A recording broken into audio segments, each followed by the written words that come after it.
നമസ്കാരം. മലയാളി വാർത്തയിലേക്ക് സ്വാഗതം. കേരളത്തിൽ ഒറ്റപ്പെട്ട ഇടങ്ങളിൽ അതിശക്തമായ മഴയ്ക്ക് സാധ്യത തന്നെയാണ് കേന്ദ്ര കാലാവസ്ഥാ വകുപ്പ് പറഞ്ഞിരിക്കുന്നത്. പല ജില്ലകളിലായി ഇപ്പോൾ ഓറഞ്ച് യെല്ലോ അലർട്ടുകളാണ് പ്രഖ്യാപിച്ചിരിക്കുന്നത്. ഇനിയുള്ള 5 ദിവസം മഴക്കാലം തന്നെയാണെന്ന കാര്യത്തിൽ ഒരു സംശയവുമില്ല.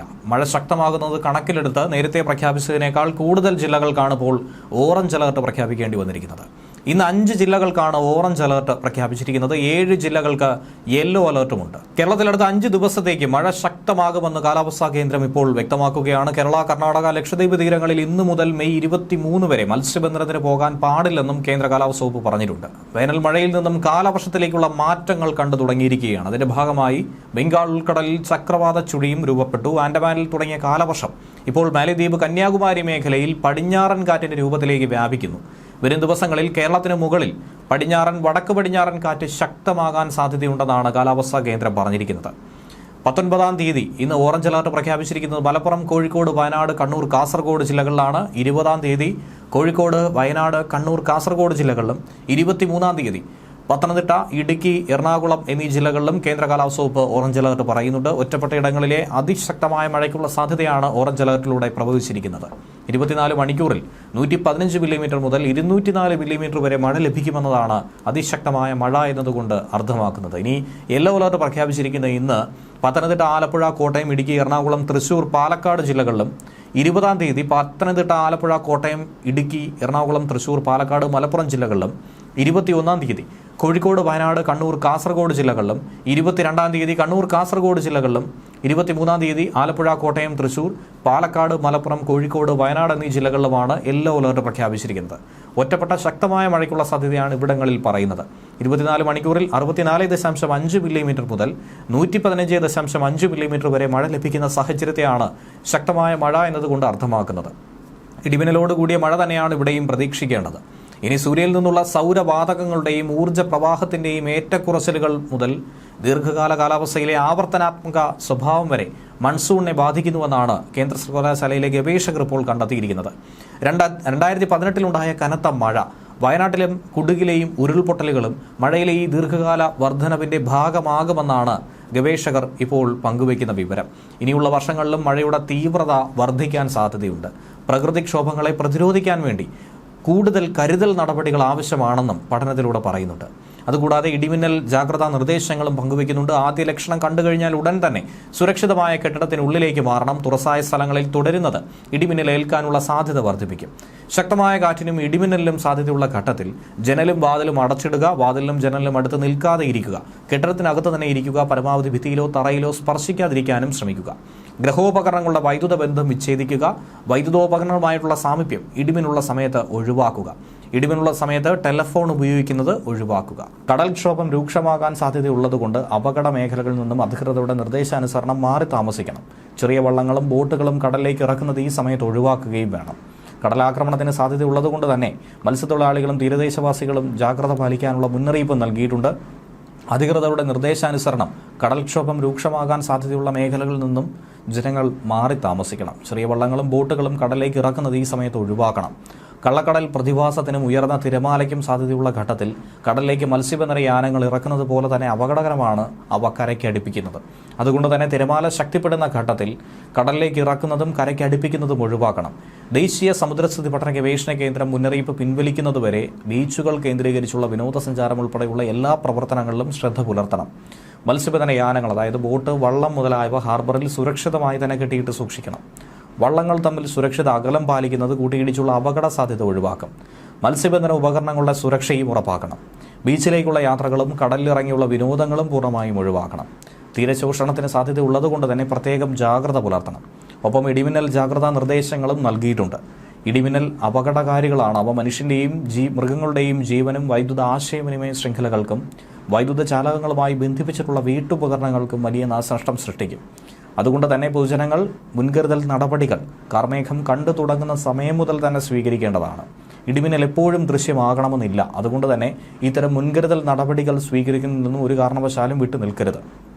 ഇടിമിന്നലിന്റെ ആദ്യ ലക്ഷണം കണ്ടുകഴിഞ്ഞാൽ ഉടൻ തന്നെ സുരക്ഷിതമായ കെട്ടിടത്തിനുള്ളിലേക്ക് മാറണം. തുറസായ സ്ഥലങ്ങളിൽ തുടരുന്നത് ഇടിമിന്നൽ ഏൽക്കാനുള്ള സാധ്യത വർദ്ധിപ്പിക്കും. ശക്തമായ കാറ്റിനും ഇടിമിന്നലിനും സാധ്യതയുള്ള ഘട്ടത്തിൽ ജനലും വാതിലും അടച്ചിടണം. വാതിലിനും ജനലിനും അടുത്ത് നിൽക്കാതെ ഇരിക്കണം. കെട്ടിടത്തിനകത്ത് തന്നെ ഇരിക്കുക. പരമാവധി ഭിത്തിയിലോ തറയിലോ സ്പർശിക്കാതിരിക്കാൻ ശ്രമിക്കുകയും ചെയ്യണം. ഗ്രഹോപകരണങ്ങളുടെ വൈദ്യുത ബന്ധം വിച്ഛേദിക്കണം. വൈദ്യുതോപകരണങ്ങളുമായിട്ടുള്ള സാമീപ്യം ഇടിമിന്നലുള്ള സമയത്ത് ഒഴിവാക്കണം. ഇടിമിന്നലുള്ള സമയത്ത് ടെലിഫോൺ ഉപയോഗിക്കുന്നതും ഒഴിവാക്കണം. മൊബൈൽ ഫോൺ ഉപയോഗിക്കുന്നതുകൊണ്ട് കുഴപ്പമില്ല. അന്തരീക്ഷം ഏകാവൃതമാണെങ്കിൽ തുറസായ സ്ഥലത്തും ടെറസിലും കുട്ടികൾ ഉൾപ്പെടെ കളിക്കുന്നത് ഒഴിവാക്കണം. ഇടിമിന്നലുള്ള സമയത്ത് വൃക്ഷങ്ങളുടെ ചുവട്ടിൽ നിൽക്കരുത്. വാഹനങ്ങൾ മരച്ചുവട്ടിൽ പാർക്ക് ചെയ്യുകയും അരുത്. ഇടിമിന്നലുള്ള സമയത്ത് വാഹനത്തിനകത്ത് തന്നെ തുടരണം. കൈകാലുകൾ പുറത്തിടാതിരിക്കാനും ശ്രദ്ധിക്കുക. വാഹനത്തിനകത്ത് നിങ്ങൾ സുരക്ഷിതരായിരിക്കും. സൈക്കിൾ, ബൈക്ക്, ട്രാക്ടർ തുടങ്ങിയ വാഹനങ്ങളിലുള്ള യാത്ര ഇടിമിന്നൽ സമയത്ത് ഒഴിവാക്കി ഇടിമിന്നൽ അവസാനിക്കുന്നതുവരെ സുരക്ഷിതമായൊരു കെട്ടിടത്തിൽ അഭയം തേടുകയും വേണം.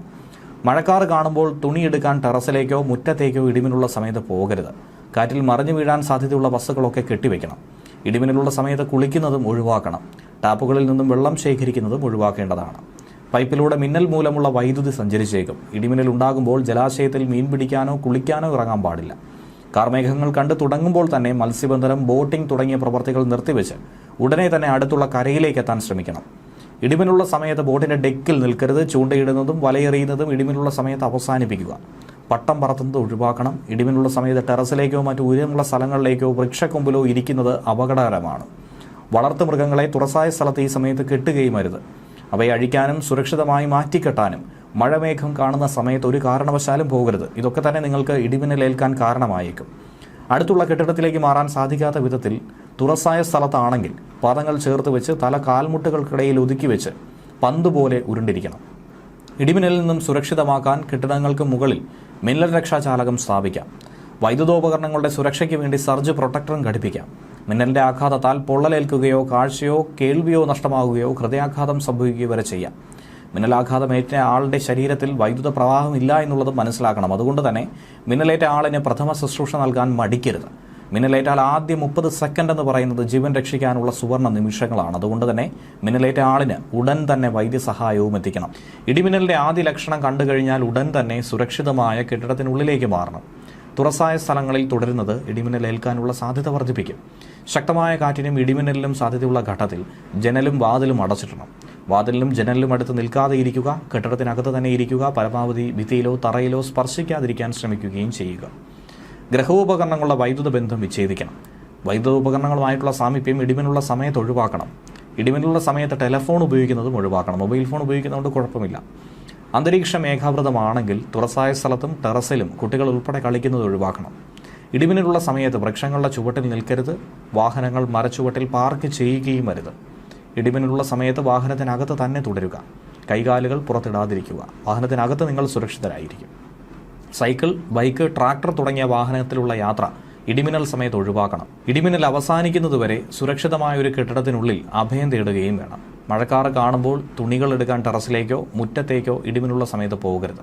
കാറ്റിൽ മറിഞ്ഞു വീഴാൻ സാധ്യതയുള്ള വസ്തുക്കളൊക്കെ തന്നെ കെട്ടിവെക്കുക. ഇടിമിന്നുള്ള സമയത്ത് കുളിക്കുന്നതും ഒഴിവാക്കണം. ടാപ്പുകളിൽ നിന്നും വെള്ളം ശേഖരിക്കുന്നതും ഒഴിവാക്കുക. പൈപ്പിലൂടെ മിന്നൽ മൂലമുള്ള വൈദ്യുതി സഞ്ചരിച്ചേക്കാം. ഇടിമിന്നൽ ഉണ്ടാകുമ്പോൾ ജലാശയത്തിൽ മീൻ പിടിക്കാനോ കുളിക്കാനോ ഇറങ്ങാൻ പാടില്ല. കാർമേഘങ്ങൾ കണ്ടു തുടങ്ങുമ്പോൾ തന്നെ മത്സ്യബന്ധനം, ബോട്ടിംഗ് തുടങ്ങിയ പ്രവർത്തികൾ നിർത്തിവെച്ച് ഉടനെ തന്നെ അടുത്തുള്ള കരയിലേക്ക് എത്താൻ ശ്രമിക്കണം. അതിനിടയിൽ തന്നെ വേനൽ മഴയിൽ ചെറിയൊരു ആശ്വാസം ലഭിക്കുന്നതിനിടയിൽ തന്നെ സംസ്ഥാനത്ത് പകൽ ചൂട് ഉയർന്നു തന്നെ നിൽക്കും. ഉയർന്ന താപനില മുന്നറിയിപ്പ് കാരണം കേരളത്തിലെ 12 ജില്ലകളിലാണ് യെല്ലോ അലർട്ട് പ്രഖ്യാപിച്ചിരിക്കുന്നത്. ഇടുക്കി, വയനാട് ജില്ലകൾ ഒഴികെ മറ്റെല്ലാ ജില്ലകളിലും യെല്ലോ അലർട്ട് പ്രഖ്യാപിച്ചിട്ടുണ്ട്. ഉയർന്ന താപനില പാലക്കാട് ജില്ലയിൽ 37 ഡിഗ്രി സെൽഷ്യസ് വരെയും അലർട്ട് പ്രഖ്യാപിച്ചിരിക്കുന്ന മറ്റു ജില്ലകളിൽ 36 ഡിഗ്രി സെൽഷ്യസ് വരെയും ഉയരാൻ സാധ്യതയുണ്ടെന്നാണ് കേന്ദ്ര കാലാവസ്ഥാ വകുപ്പ് അറിയിച്ചിരിക്കുന്നത്. ഇതോടൊപ്പം വെയിലിനൊപ്പം എത്തുന്ന തരംഗ ദൈർഘ്യം കുറഞ്ഞ വികിരണമാണ് UV. ഇതും അപകടകാരികളാണ്.